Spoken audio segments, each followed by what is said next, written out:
HCF কিভাবে বের করা যায়? এইচসিএফ হচ্ছে গসাগু। গসাগু ধরো কোনো সংখ্যা নেওয়া আছে, ধরো 25, 15, 18, 36 এরকম একটা সংখ্যা দেওয়া আছে, ধরো এলসিএম বের করতে বলছে। দেখো একটা জিনিস দেখো, 5 দিয়ে এটা ভাগ যায় কিন্তু এগুলো 5 দিয়ে ভাগ যায় না, 2 দিয়ে এটা ভাগ যায় কিন্তু 2 দিয়ে ভাগ যায় না, কিছু কমন আসার কথাই নয়, এর মধ্যে কমন কিছু আসছে না, কমন হাইয়েস্ট কমন ফ্যাক্টর, এখানে কমন কিছুই আসবে না। যখন কমন কিছু আসবে না তাহলে এই সিএফ কি হবে, শুধু বলে দেবো কি অন। তাহলে এর সংখ্যাগুলো কি দেখে বলা যায় যে এই সিএফ কি হবে, অন। এই সিএফ কি হচ্ছে এর অন। আরো কিছু সংখ্যা নাও, ধরুন নেওয়া হলো 4, 8, 12, 32 আর হচ্ছে 16, ধরো এরকম সংখ্যা নেওয়া আছে। দেখো এখান থেকে যদি 4 দিয়ে ভাগ করি, 4টাকে আমি কমন নিয়ে নিই, 4টাকে কমন নিয়ে নিই, 4টাকে যদি কমন নেওয়া হয় তাহলে 4টাকে যদি কমন হয়, 4 দিয়ে এটা ভাগ যায়, 4 দিয়ে ভাগ যাচ্ছে 2, 3 4 12, আর এটা কি 4 8 32, আর থাকছে কি 8 4 4 16।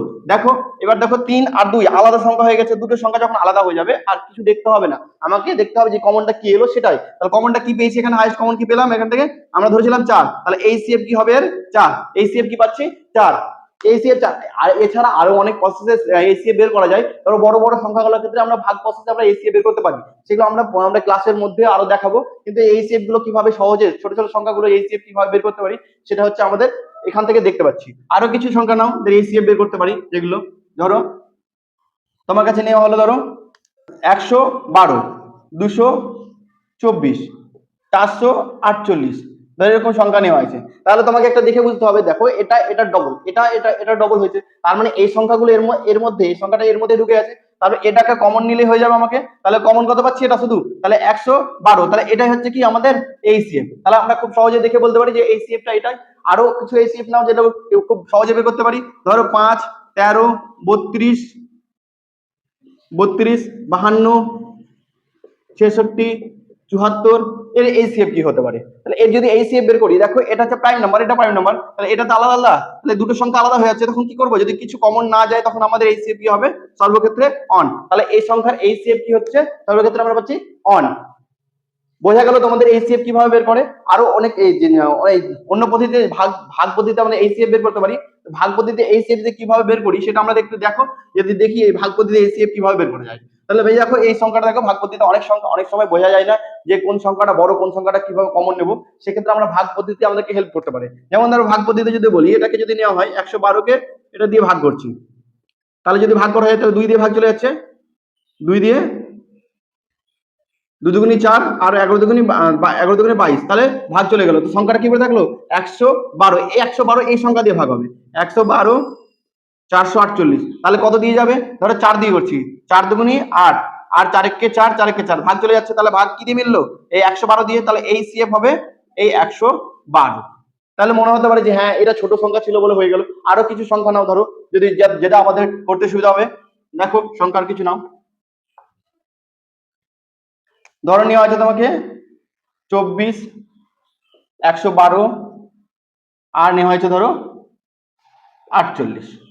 তাহলে ফার্স্ট অফ অল এটা দিয়ে এটাতে ভাগ চলে যাচ্ছে, তাহলে এটা দেখে লাভ নেই আর। তাহলে এখানে পড়ে থাকছে কি 24, 24কে আমরা কি দিয়ে ভাগ করবো, 124কে ভাগ করবো 112 দিয়ে, 112 দিয়ে যদি ভাগ করি তাহলে 24, 4 24 4 24 কত 96, 4 24 আমরা 96 বসালাম, পড়ে থাকছে কত 6, আর এখানে পড়ে থাকছে 1 16। এই 16 তো এটা আর যাচ্ছে না, তাহলে এই 16টা থাকলো, এই সংখ্যাটা চলে আসবে এখানে, এই সংখ্যাটা চলে আসবে এখানে, তাহলে 16কে 16 পড়ে থাকছে কত 8, এই 8 16টা চলে আসবে কোথায় এখানে, তাহলে কত হচ্ছে এটা, তাহলে 8 দুগুনি 16, তাহলে মিলে গেল, তাহলে কত দিয়ে মিললো 8 দিয়ে মিললো, তাহলে এই সিএফ কত হবে, এই সিএফ হবে 8। অর্থাৎ এই ভাগ পদ্ধতিতে আমরা এই সিএফ বের করতে পারি, কিন্তু আমাদের যদি কমন নিয়ে করতে পারি, খুব সহজে কমন নিয়ে করতে পারি, তাহলে আমরা এই ভাগ পদ্ধতিতে যাব না, আমরা কমন নিয়ে করার চেষ্টা করবো যাতে খুব সহজে কমন নিয়ে হয়ে যায়।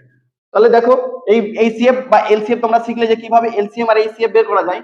এছাড়া আমাদের যে ভগ্নাংশের এলসিএম এইচসিএফ কি করে বের করতে, লসাগু ভগ্নাংশ লসাগু করতে গেলে একটা সূত্র ফর্মুলা রাখতে হবে, যে পরে লসাগু সমান হবে কি, ভগ্নাংশ যেগুলো লসাগু, উপরটা লসাগু নিচেরটা হচ্ছে গসাগু, অর্থাৎ উপরটা এলসিএম নিচেরটা এইচসিএফ। ধরো সংখ্যা কোনো সংখ্যা আছে, ধরো 2/6, 4/9, 12/13 এরকম সংখ্যা দেওয়া আছে, তাহলে এদের ক্ষেত্রে যে ভগ্নাংশ দেখতে পাচ্ছি ভগ্নাংশ আছে, ভগ্নাংশের গুলো যদি লসাগু বের করতে হয়, তাহলে উপরেরটা হচ্ছে কি লসাগু, উপরের সংখ্যাগুলো যে উপরের সংখ্যাগুলো দেখতে পাচ্ছ সেটাকে বের করবো কি লসাগু এলসিএম, আর নিচের সংখ্যাগুলো যেটা পড়ে আছে সেগুলো বের করবো কি এইচসিএফ।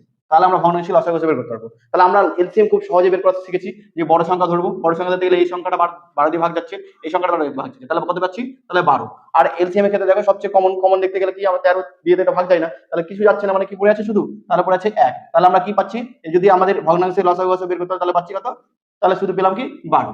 তাহলে এটা আমরা ভগ্নাংশের লসাগু গুলো বের করতে পারি। আরো দেখো আরো কিভাবে বের করতে পারি, ধরো আরো সংখ্যা নাও, ধরো নেওয়া হচ্ছে 2 পূর্ণ 1 এর 3, 4 পূর্ণ 3 এর 5, 2/7, এরকম সংখ্যা দেওয়া আছে। তাহলে এদের এলসিএম যদি বের করতে হয়, আগে যে ভগ্নাংশ পূর্ণ সংখ্যাগুলো আছে সেগুলোকে ভগ্নাংশে প্রকাশ করতে হবে। তাহলে পেয়েছি কি 3 দুগুণে 6 আর একে 7/3, এটা 4 5 20 আর 3 23/5, আর এখানে পাচ্ছি কি 2/7। দেখো 2/7, উপরে সংখ্যাগুলো কি বলেছিলাম, উপরে সংখ্যাগুলো বের করতে হবে কি এলসিএম। তাহলে এলসিএম দেখো এই 2 দিয়ে তো এটা ভাগ যায় না, এটাও ভাগ যায় না, তাহলে আমরা পড়ে থাকছে কি সবগুলো সংখ্যার গুণ করতে হবে। যখন ভাগ যাবে না 23 দিয়ে, এই সংখ্যাগুলো যে সংখ্যাগুলো ভাগ যাচ্ছে না, তখন কি করবো, উপর সংখ্যাগুলো গুণ, আর নিচের সংখ্যা দেখো কিছুই কমন যাচ্ছে না, মানে 1, তাহলে শুধু পাচ্ছি কি 1, তাহলে গুণ করবো, তাহলে পাচ্ছি কি 23 দুগুণে 46, 46 ইন্টু 7, 46 ইন্টু 7 যদি গুণ করা হয়, নিচে 1 বসিয়ে, 1 বসানোর প্রয়োজন নেই, তাহলে 6 7 42, 4 7 28, 28 4 32, 6 7 42, 4 7 28, 4 28 4 32, তাহলে কত পেলাম 322। তাহলে এই লসাগু তো আমরা পেলাম কি 322। এই ভগ্নাংশ লসাগুলো এলসিএম গুলো এইভাবে আমরা করতে পারি। এবার দেখো আমরা দশমিকের ভগ্নাংশ লসাগুলো কিভাবে করতে পারি, সেই দশমিকের সংখ্যাগুলো দেখো কিভাবে করা যায়। ধরো কোনো দশমিকের সংখ্যা নেওয়া আছে 0, 96, 96 শুধু 9.6, আর শুধু 96 নেওয়া হলো। তাহলে আমাদের ক্ষেত্রে এক্ষেত্রে যখন দশমিকের ভগ্নাংশগুলো বের করবো, দশমিকের লসাগুলো বের করবো, সেক্ষেত্রে দশমিক নেই ভেবে আমাদের কাজ করলে সবচেয়ে সুবিধা হবে। তো দশমিক নেই ভেবে করতে গেলে শুধু ধরো 96 আছে, 96 যদি এলসিএম করা হয় তাহলে 96 হবে। সবচেয়ে কম দশমিক কোথায় বসানো আছে দেখো, কটার আগে দশমিক, এখানে ক্ষেত্রে দেখো দুটোর আগে দশমিক, আর এখানে দেখো একটার আগে দশমিক, আর এখানে দশমিক নেই, তার মানে আমাকে ধরতে হবে কি দশমিক নেই সেটাতে। তাহলে এটা কত পাচ্ছি এলসিএম, শুধু এলসিএম বলবো 96। হয়তো এটা তোমাদের বুঝতে অসুবিধা হলো, কিন্তু পরের ক্ষেত্রে দেখো তাহলে বুঝতে সুবিধা হবে। পরে একটা কোশ্চেন নাও, ধরো 0.04, 0.8, 0.12,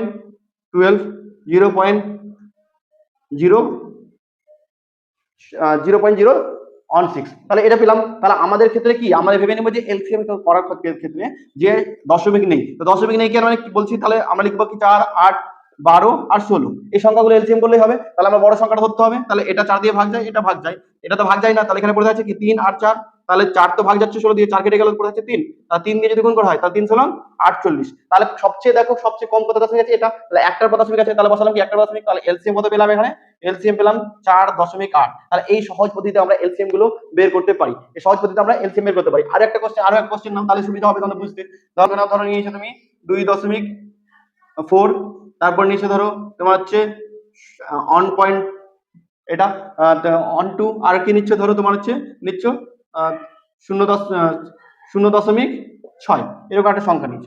তাহলে সেক্ষেত্রে আমরা কি কি সংখ্যা পাচ্ছি, 24, 12 আর হচ্ছে কত হবে 6। তাহলে বড় সংখ্যাটা নেবো, তাহলে এটা দিয়ে এটা ভাগ যাচ্ছে, তাহলে পড়ে থাকছে কত 24, তাহলে কটার পর দশমিক, দেখো একটার পর দশমিক, তাহলে একটার পর দশমিক বসিয়ে দিলাম। তাহলে আমাদের এলসিএম কত পাচ্ছে, এটা এলসিএম পাচ্ছি কি তোমার হচ্ছে 2.4, এলসিএম পাচ্ছি 2.4। দেখো এটা কিভাবে আমরা আর করতে পারি, দেখো যেটা হচ্ছে ভগ্নাংশ ভাবে যেটা করেছি আমরা, সে কিভাবে করা যায়, যেটা ঠিক কি ঠিক না সেটা দেখার জন্য ধরো এটা বসাতে যাচ্ছি, তাহলে নিচে পাবো কি 10, এখানে কত 12/100 আর 0/10, তাহলে উপরে যদি লসাগু করি তাহলে কত পাবো 24, আর নিচে শুধু যদি বলি নিচেরটা কত পাচ্ছি, সবচেয়ে দেখো এলসিএম নিচেরটা বের করতে হবে কি এইচসিএম, এইচসিএম পাবো 10, তাহলে 10 পেলাম, তাহলে উপরে গেছি, তাহলে উপরে যদি একটা পর দশমিক বসবে তাহলে কত পাচ্ছি 2.4, তাহলে দেখো 2.4, 2.4 একই বেরোচ্ছে। তাহলে আমরা এইভাবে এই অ্যান্সার গুলো খুব সহজে বের করতে পারি। তোমরা অবশ্যই ক্লাসটা সম্পূর্ণ, আরো ক্লাস আছে, অফলাইন ক্লাস চলছে, ভালো মতো বুঝতে গেলে অবশ্যই তোমরা কন্ট্যাক্ট করো, কিভাবে ক্লাস করাচ্ছি না করাচ্ছি তোমরা জানতে পারবে। আরো জটিলতম কোশ্চেন গুলো যেগুলো আমাদের করানো হয় অফলাইনে, সেগুলো দেখতে পারো। তোমরা অবশ্যই দেখো ভালো মতো, আর শেয়ার করো, আর সাবস্ক্রাইব করার চেষ্টা করো। এতটাই ক্লাস আজকে থাকবে।